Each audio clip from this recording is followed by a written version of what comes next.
África, vamos falar sobre ela? Muitas são as civilizações africanas.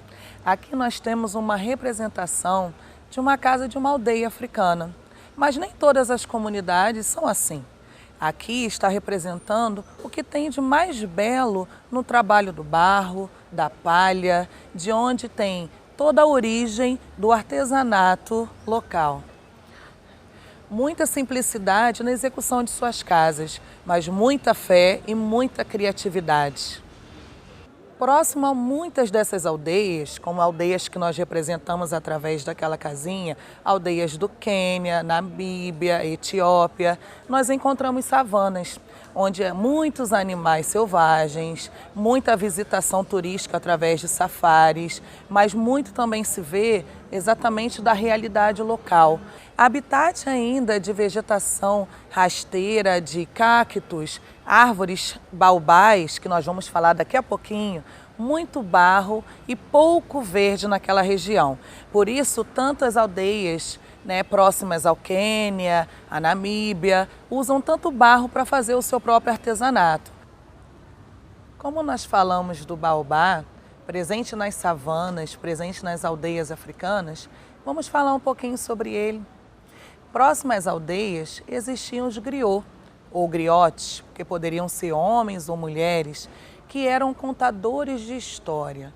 Todo o conhecimento, toda a história daquele lugar era passada aos mais jovens através dessas contações embaixo de árvores, e debaixo dessas árvores especificamente, debaixo dos baobás.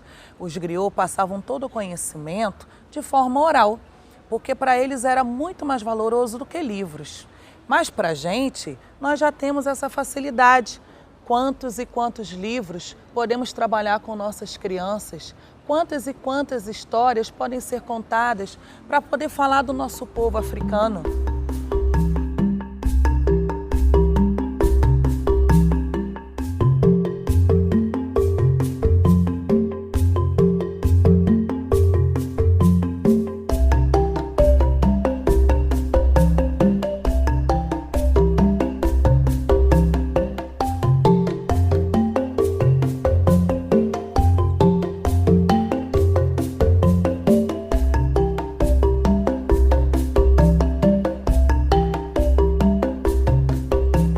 Várias as versões e lendas do baobá. Eu vou contar para vocês agora uma delas. Uma certa árvore começou a argumentar com Deus. Deus, por que aquela árvore ali perto de mim tem flores tão brancas e eu não tenho? E aí Deus respondeu para aquela árvore: porque você é o mais querido, você foi o primeiro, você é o começo de tudo. Olha que maravilha! O baobá, não satisfeito, perguntou: mas e aquela outra? Tem árvore, tem flores tão rosa, tão coloridas, por que eu não tenho? E naquela insistência, Deus repetiu para o baobá: porque você é o mais querido, já te expliquei, você foi o meu primeiro, eu ainda estava aprendendo. Mas o baobá, ele insistia naquelas questões. Mas e aquela outra? Mas e aquela outra? E aí, no momento de fúria, aquele Deus olhou para o baobá, pegou o baobá e virou ele de cabeça para baixo. E aí o baobá não conseguia mais questionar nada. Porém, continuou sendo a árvore mais diferenciada no mundo. As suas raízes pareciam estar para cima. Mas ela não tem só esse significado. Ela é o significado de resistência. E sabe por quê? Porque o baobá, principalmente na época da colonização, foi momento de representatividade para aqueles negros. Os negros começaram a ser pegos nas suas terras natais, em suas aldeias, ou até também em casas, viviam muito bem com suas famílias nas terras africanas. E o colonizador tirou ele do seu lugar, pegou ele de lá para trazer para as nossas terras. Mas antes de chegar em nossas terras, mandava aquele negro dar voltas em volta do baobá e deixar ali, esquecer ali tudo que era dele, tudo que era de sua terra africana. Então, por muito tempo, o baobá ficou conhecido como a árvore do esquecimento, onde ficaria toda aquela cultura. Eles queriam que o negro passasse a acreditar no que eles acreditavam e deixasse para trás, perto daquela árvore, tudo que ele tinha em seu coração. Hoje em dia encontramos árvores de baobá em Pernambuco, cerca de 150 aproximadamente. E ainda assim ela é usada como motivo de resistência, como exemplo, como modelo de resistência. O baobá resiste.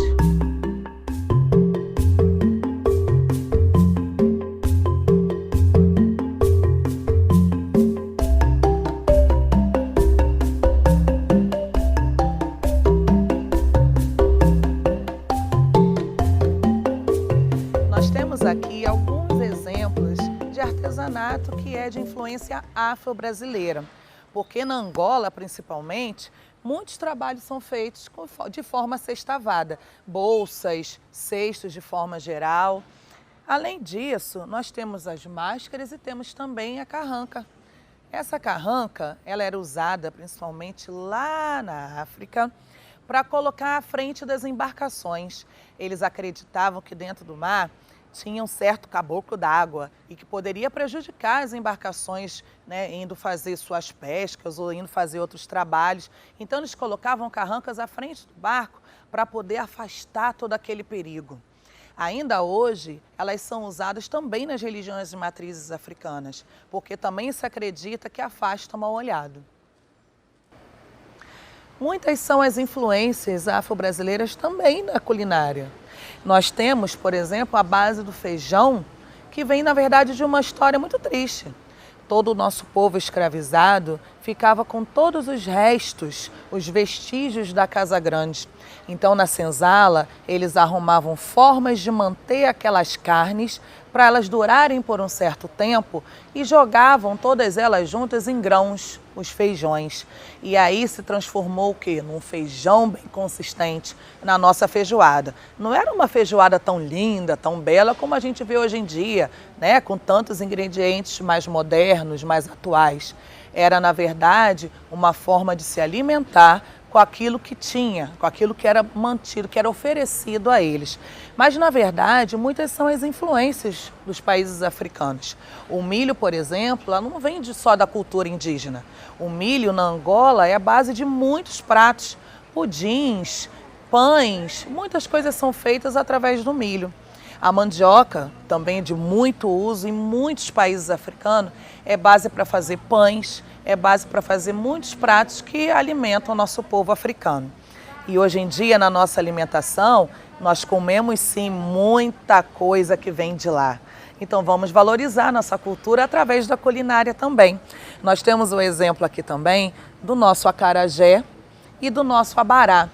São pratos da culinária através de uma receita criada na África e foi adaptada na Bahia, né? O vatapá, o caruru, que são colocados no nosso acarajé, são originários da nossa África. Então, salve a África também na culinária. Nós precisamos atrair o nosso público infantil a conhecer também a África. E nos filmes, como nós temos o exemplo do Pantera Negra, nós podemos sim mostrar através deles ou através de livros toda essa cultura africana, todo o colorido que existe lá, toda a forma de dança, toda a forma de música, toda a forma de se vestir.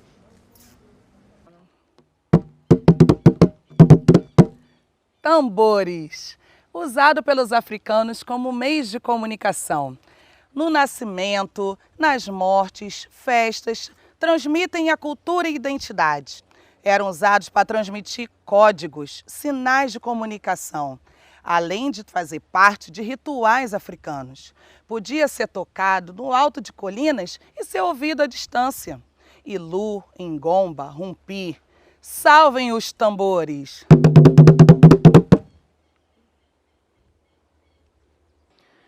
Nós falamos muito sobre África, falamos muito sobre cultura africana, mas na verdade não existe uma cultura só africana. Nós temos vários tipos de etnia no continente africano. Isso mesmo, continente. Porque a África não é um país só. A África é todo um continente, são 54 países naquele continente maravilhoso.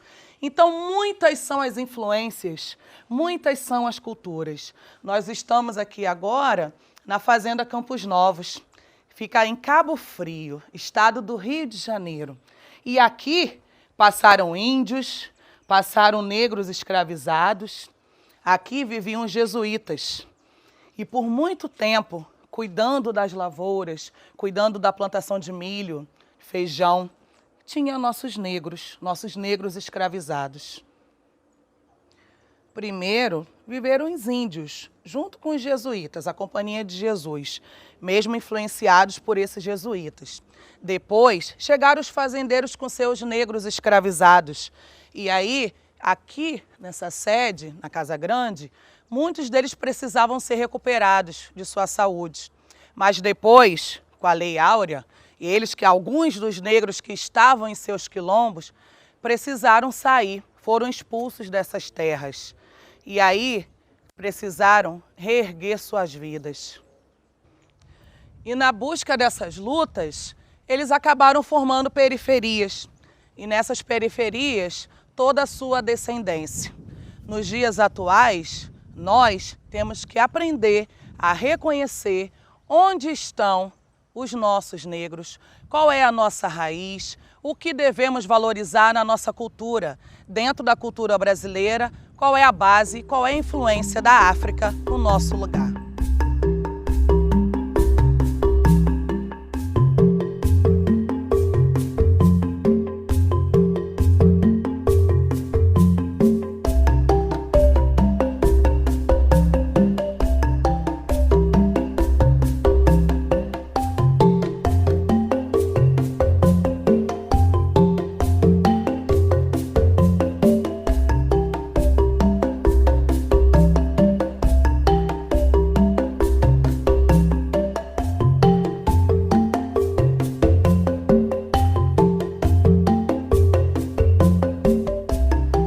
Quantas princesas, quantas rainhas, quantas belas mulheres foram colocadas em navios negreiros trazidos para cá pelos colonizadores.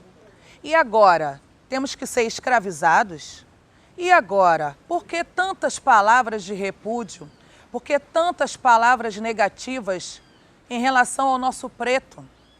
Somos aqui, somos lá. A nossa terra, o nosso berço é a África. Então, a resistência que existe hoje em nosso país, em falarmos das matrizes africanas, em falarmos das influências culturais, em falarmos das influências na culinária, na roupa, é exatamente para o nosso povo reconhecer o valor que tem o preto africano na nossa história, o valor que tem a cultura afro-brasileira. Os nossos alunos precisam conhecer a cultura deles, a raiz deles.